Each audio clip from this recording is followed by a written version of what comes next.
দাদা বা নানা জীবিত থাকা অবস্থায় যদি তার বাবা মারা যায় বা মা মারা যায়, তাহলে সে দাদা বা নানার ওই সম্পত্তিতে কি ওয়ারিশ সূত্রে মালিক হবে?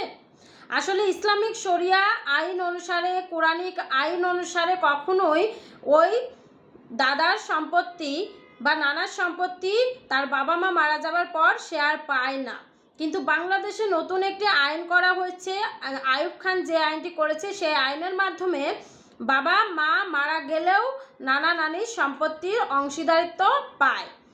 এই যে ইসলাম বিরোধী একটা আইন করা হলো, এই আইনটা কতটা জরুরি ছিল আমাদের জন্য। এই আইনের বিপরীতে যদি এই বিধানটা করতো যে যেহেতু উইলের বিধান রয়েছে, সেই তো এরকম নাতি নাতনিদেরকে, যেহেতু তার বাবা মা মারা গিয়েছে অসহায়, সেই তো তাদেরকে 3/1 অংশ কিন্তু উইল করে যেতে পারতো, তাহলে কিন্তু এই বিধানটা ইসলাম বিরোধী হতো না।